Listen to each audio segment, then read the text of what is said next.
Bismillahirrahmanirrahim. Assalamualaikum warahmatullahi wabarakatuh. Selamat siang dan salam sejahtera untuk kita semua. Sebelum memulai diskusi kali ini, marilah kita panjatkan kehadirat Allah Subhanahu wa Ta'ala yang telah memberikan kita kesehatan dan kesempatan sehingga kita dapat melakukan perkuliahan ini meskipun secara online. Pada kesempatan kali ini kami akan membahas pertanyaan yang diberikan oleh teman-teman atas materi yang dipaparkan oleh kelompok kami. Baik, pada kali ini kami mendapatkan 3 penanya, yaitu 1 Sabrina, 2 Marwah Fatimah, 3 Nuralisa. Baik, pada pertanyaan pertama dari saudari Sabrina yang akan dijawab oleh saudari Adani Mudar. Pertanyaan kedua dari saudari Nuralisa yang akan dijawab oleh saudari Nurmala. Dan untuk pertanyaan pertama, saya persilahkan kepada saudari Adani Mudar. Baiklah, saya akan menjawab pertanyaan dari saudari Sabrina, yaitu pertanyaannya, manakah metode yang sering digunakan, sedangkan semua metode yang ada masing-masing mempunyai kekurangan dan kelebihan. Nah, metode yang sering digunakan yaitu metode ijma. Adapun perbandingannya yaitu ibarat gading tak retak.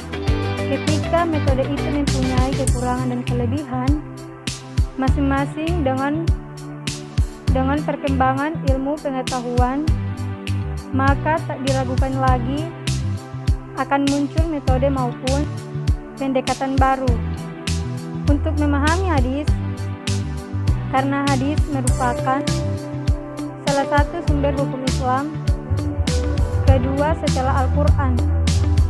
Takkan lepas dari kajian maupun penelitian dari metode tersebut dapat memberikan cara agar dapat paham tentang hadis yang akan ditafsirkan. Bismillah, saya akan menjawab pertanyaan dari Nuralisa. Pertanyaannya, apakah dampak yang mungkin bisa ditimbulkan dari pendekatan psikologi dalam kajian studi Islam, serta bagaimana solusi masalah tersebut? Yang pertama, pada masalah perasaan seseorang. Masalah yang difokuskan dalam studi Islam ini adalah perasaan manusia, yakni dekat dengan Allah Subhanahu wa Ta'ala, dan proses munculnya masalah tersebut hingga mempengaruhi perilakunya untuk melakukan zikir. Oleh sebab itu, untuk merasakan bahwa Allah Subhanahu wa Ta'ala selalu dekat dengan kita harus melakukan zikir. Yang kedua, pada pendekatan psikologi dalam pendekatan studi Islam adalah banyak seorang muslim yang tiba-tiba keluar dari jalur agama, seperti ketika seseorang yang taat agama malah berubah menjadi orang lain dan meninggalkan perintah Allah Subhanahu wa Ta'ala. Sebab menurut psikologi agama, seorang yang murtad terhadap agamanya bisa disebabkan oleh 2 hal, yaitu faktor internal dan faktor eksternal atau pengaruh lingkungannya. Yang ketiga, pemuka agama. Pada pendekatan psikologi dalam studi Islam adalah bagaimana cara seorang penceramah, ustaz, atau ulama dalam mengajak jamaahnya atau pengikutnya untuk melakukan seperti yang mereka arahkan.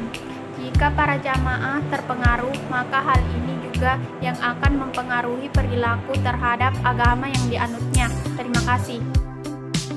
Baik, saya akan menjawab pertanyaan dari saudari Marwah Fatimah. Pertanyaannya yaitu, apakah semua perawi hadis atau orang-orang yang mengkaji hadis menggunakan metode ijma? Jawabannya itu, ya, menggunakan metode ijma, karena bisa dilihat hadis itu dari kualitasnya apakah sahih atau dhaif. Sekian. Itulah tadi pemaparan jawaban dari rekan saya. Selanjutnya, jika ada sanggahan dan pengetahuan teman-teman terkait jawaban yang telah diberikan dari rekan saya mempersilahkan di room selanjutnya. Terima kasih. Lebih dan kurangnya mohon